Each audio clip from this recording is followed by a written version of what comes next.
O Senhor esteja convosco. Ele está no meio de nós. Proclamação do Evangelho de Jesus Cristo segundo Lucas. Glória a vós, Senhor.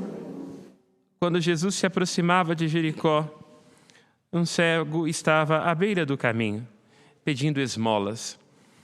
Ouvindo a multidão passar, ele perguntou o que estava acontecendo. Disseram-lhe que Jesus, Nazareno, estava passando por ali. Então o cego gritou: Jesus, filho de Davi, tem piedade de mim. As pessoas que iam na frente mandavam que ele ficasse calado, mas ele gritava mais ainda: Filho de Davi, tem piedade de mim. Jesus parou e mandou que levassem o cego até ele. Quando o cego chegou perto, Jesus perguntou: O que queres que eu faça por ti? O cego respondeu: Senhor, eu quero enxergar de novo. Jesus disse: Enxerga, pois, de novo, a tua fé te salvou. No mesmo instante, o cego começou a ver de novo e seguia Jesus glorificando a Deus. Vendo isso, todo o povo deu louvores a Deus. Palavra da salvação. Glória a vós, Senhor. E pelas palavras do Santo Evangelho sejam perdoados os nossos pecados. Amém. Podemos nos sentar.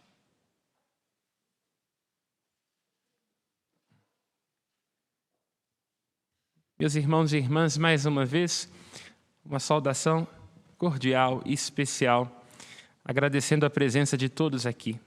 Ficamos sempre muito felizes quando essa casa está cheia, porque aqui de fato é um lugar de se encontrar em muitos corações. Cada história aqui trazida, cada palavra, cada expressão de fé faz bem a nós.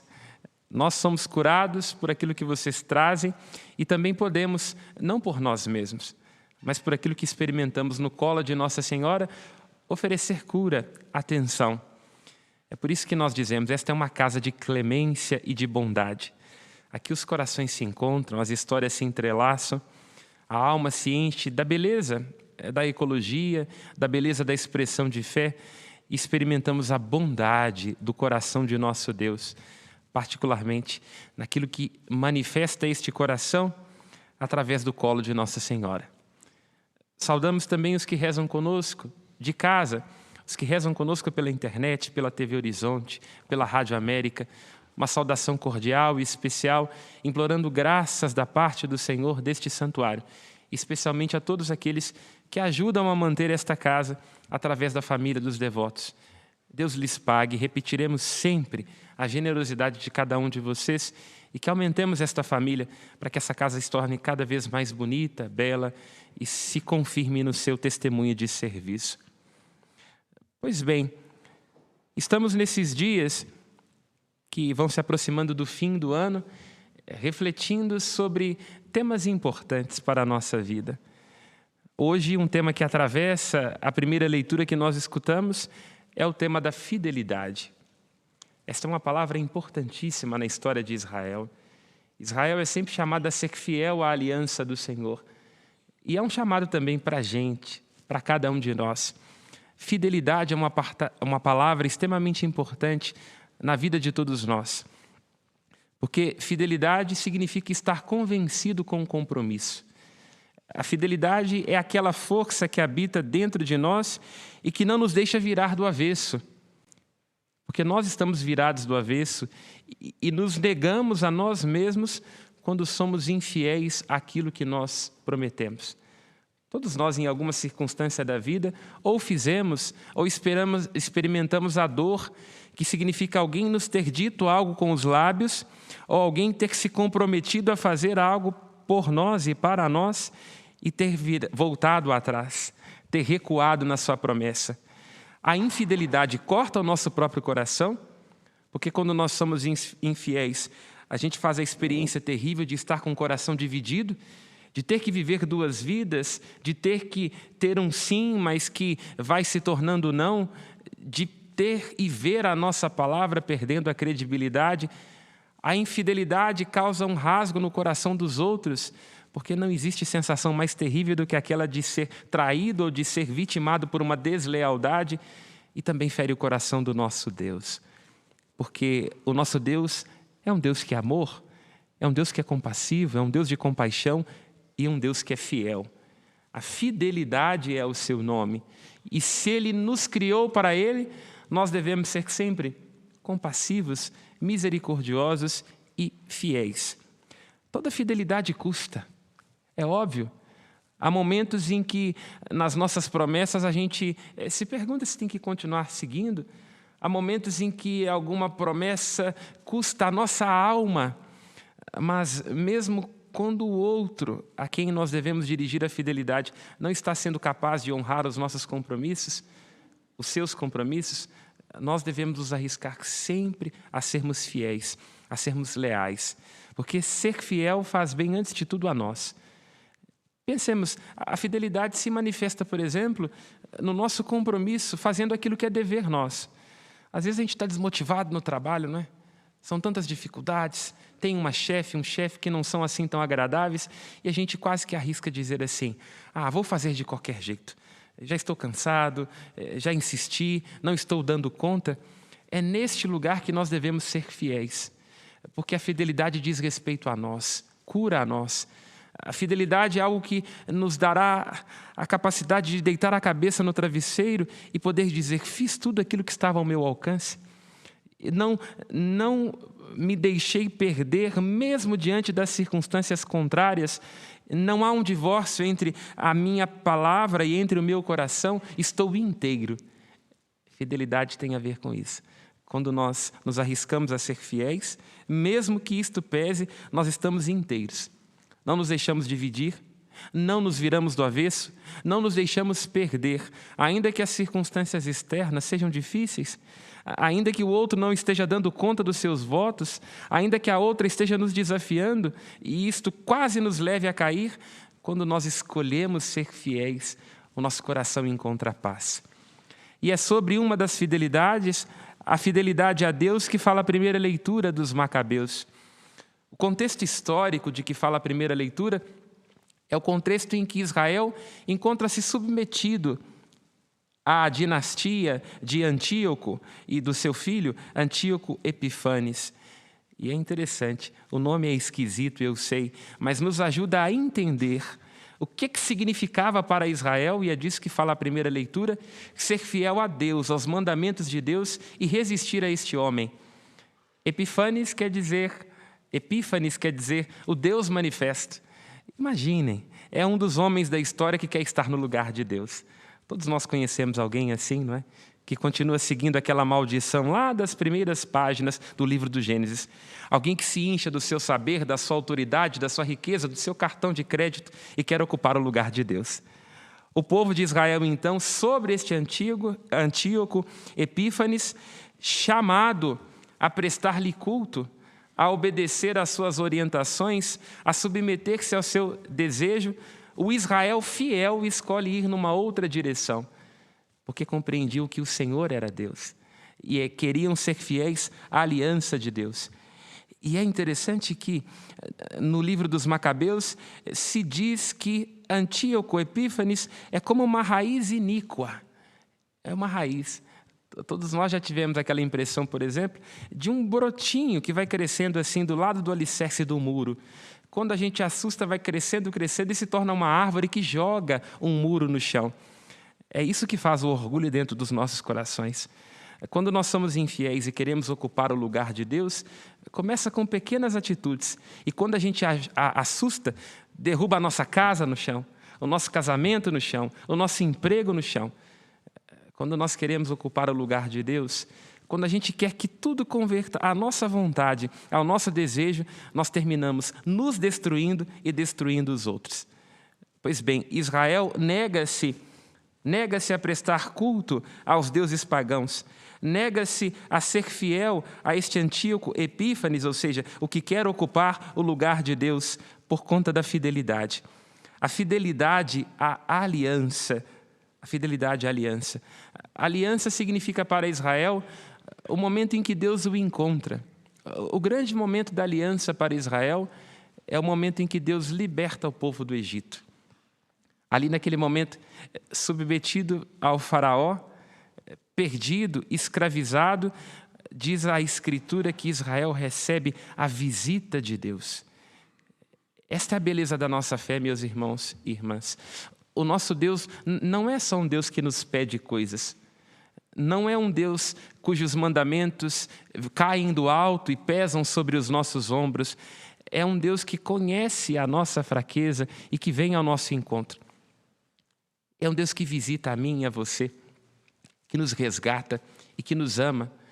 Os mandamentos que Ele entrega a cada um de nós, nos diz o livro do Deuteronômio, não são mandamentos pesados. Não é uma coisa que a gente tem que buscar, mas é algo que ajuda a curar o nosso próprio coração. É por isso que a Escritura insiste sempre, e nós insistimos mais uma vez no dia de hoje. Nos arrisquemos a amar a Deus e nos deixar amar por Ele. Aqui, a fidelidade à aliança do Senhor não significa simplesmente adorar um Deus em detrimento do outro, seguir a um rei em detrimento de seguir ou não as leis de Israel, mas significa ter se encontrado com Deus. Israel faz essa experiência no deserto de ter sido amado por Deus. Deus, então, torna-se como que o esposo do povo, o guardião do povo, de modo que a vida do povo significava cumprir os mandamentos do Senhor. Porque faz bem a nós seguir a Deus. Quando nós escutamos ou lemos uma página da Escritura e a gente sente que aquela palavra diz respeito a nós, é porque, de fato, a palavra de Deus funciona como uma chave de leitura para a nossa existência. Uma chave, sabe, uma chave que abre a porta? Assim também devemos ser nós, diante dos mandamentos do Senhor, diante da lei do Senhor. A lei que é perfeita, diz a Escritura, e que traz conforto para a nossa alma. Todos os dias a gente tem que se arriscar a recolher, a fazer a colheita de um trecho da Escritura e deixar que este trecho nos transforme. A gente deve se colocar diante da palavra de Deus, diante da aliança de Deus, como a gente se coloca diante de um espelho. A gente, todos os dias de manhã, diante de um espelho, se arruma, não é? Para ver como é que está o cabelo, para ver se essa é a roupa. Assim deve ser a palavra de Deus. Todos os dias a gente se confronta diante desta palavra e vê o que pode ser melhor em nós.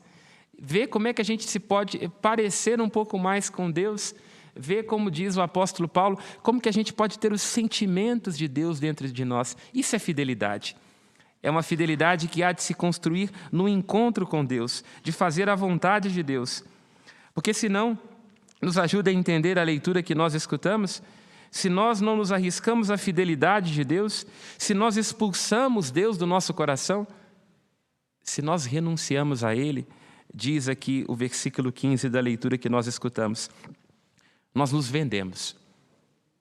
Se Deus deixa de ser o principal bem da nossa vida, nós vamos nos vender por outros bens. Se a palavra de Deus deixa de ser o tesouro da nossa existência, nós vamos nos vender por outros tesouros. Se nós não encontramos o privilégio de sermos restaurados por Deus, de basearmos a nossa vida na aliança dele, nós terminaremos fazendo outras alianças. E é assim, diz a Escritura, que começam as perversidades no nosso coração. Quer dizer, perversidade é ser virado pelo avesso. Quando a gente se esquece da aliança que fez com Deus, quando a gente se esquece da aliança que fez com os outros, por exemplo, pensemos num esposo, não é? De onde brota, por exemplo, o adultério? É disso. Quer dizer, não reconhecer o valor da aliança e que nos leva a nos vender por outros prazeres, a buscar fora o que a gente tem dentro. E digo isso, não é para que o nosso coração se oprima e para que se sinta apertado, porque todos nós somos falhos, todos nós somos infiéis em algum ponto. É para que a gente saiba aonde tem que ir para poder se restaurar. É assim que termina, inclusive, a leitura que nós escutamos no versículo 62. Diz que muitos israelitas resistiram e que, inclusive, preferiram a morte ao violar a aliança sagrada do Senhor. Sabe qual é uma maneira muito grande de trazer ao nosso coração lealdade e felicidade? Não é tanto quando a gente se pergunta quando os outros vão confirmar as nossas expectativas, não é tanto quando a gente se vende por preço barato, buscando bens que custam a nossa paz e que nos deixam ansiosos e que não podem preencher o nosso coração daquilo que ele busca. Sabe quando é que a gente encontra a verdadeira felicidade? É quando nós nos arriscamos a estar com Deus. Quando nós nos arriscamos a encontrar aquilo que diz o Cântico dos Cânticos e que está por detrás do versículo 63. Quando nós encontramos um amor que vale mais do que a vida. Às vezes a gente se desmotiva, fica angustiado e ansioso, porque a gente quer que os outros nos confirmem, que façam a nossa vontade, que confirme a gente, o coração da gente, a vontade da gente. Mas é preciso arriscar-se a se perguntar, pelo que eu vou dar a vida? Todos os dias a gente deveria acordar-se e se perguntar, o que eu devo fazer para que quem vive comigo tenha um dia menos difícil? Para que estar comigo não seja um peso? O que eu devo fazer para ser um sinal de Deus na vida de quem convive comigo? Para que essa pessoa tenha um cotidiano mais leve e não pesado? O que eu devo fazer para exigir menos, para cobrar menos e para ofertar? E nós encontramos isso sobretudo em Deus, um amor que vale mais do que a vida, porque uma vida sem a aliança de Deus e sem a vontade de Deus é uma vida que gera cansaço, é uma vida cujas contradições nos desesperam, é uma vida que a gente pode até num determinado momento imaginar que não vale a pena ser vivida e desistimos de viver. Mas se nós estamos com Deus, se nós experimentamos este amor, não tememos nem a morte, nos ajuda a entender a primeira leitura. Porque Deus é o sentido a preencher o nosso coração. Mas para isso é preciso ir a Ele. E aqui termina a nossa reflexão com um olhar sobre o Evangelho. Este cego que se apresenta a Jesus diz da minha, da sua, da nossa cegueira. Nós às vezes estamos cegos, obscurecidos, com uma visão obscurecida, quer dizer, perdemos a capacidade de ter o olhar de Deus, de ver o sobrenatural. Às vezes a gente é míope, tem uma visão míope. Não conseguimos ver para além dos nossos interesses, não conseguimos reconhecer os outros, ser atentos aos outros, ser gentis com os outros. É preciso ter a coragem desse cego, nós com as nossas cegueiras, nós com as nossas ilusões e com as nossas desilusões, ir até Jesus e dizer a Ele, Jesus, tem piedade de mim. Esta é a chave para a fidelidade, porque por nós mesmos não conseguiremos ser fiéis. A chave para a fidelidade é ter o coração junto com o coração de Cristo. Sentem-se cansados, desanimados, desmotivados, colhem o coração junto com o coração de Cristo. Cristo tem um coração fiel, um coração compassivo, um coração perseverante e paciente. Se o seu coração, o meu coração estiver junto com o coração dele, nós receberemos dele. Trata-se de um transplante de corações, trata-se de um transplante de visão, nos ajuda a enxergar neste Evangelho. Porque ao aproximar-se de Jesus, a pergunta de Jesus é a dirigida a nós. Porque não raro nós sofremos pelas nossas cegueiras, sabemos que está faltando alguma coisa, que está difícil de enxergar uma luz no fim do túnel, mas a gente não tem a coragem de dizer para Jesus. E se a gente não diz, aquilo nos devora. Aí sofremos, como disse, com as nossas ansiedades, com os nossos medos, com os nossos traumas e vamos nos mordendo uns aos outros. Nos aproximemos de Jesus nesta manhã, porque Ele nos pergunta, o que queres que eu te faça? O que é que você quer que Cristo realize na sua vida nessa manhã? A ser transformado, a ser curado. E aí a resposta corajosa do cego que nos ajuda a entender qual deve ser a nossa resposta. Apresentar a Deus o que nos faz sofrer. A causa da nossa doença, da nossa ansiedade, dos nossos medos. E o que Jesus responde a Ele, responde também a nós nesta manhã. Enxerga, vê, muda, deixa-se encontrar. A tua fé te salvou. Louvado seja nosso Senhor Jesus Cristo. Para sempre seja louvado. Façamos as nossas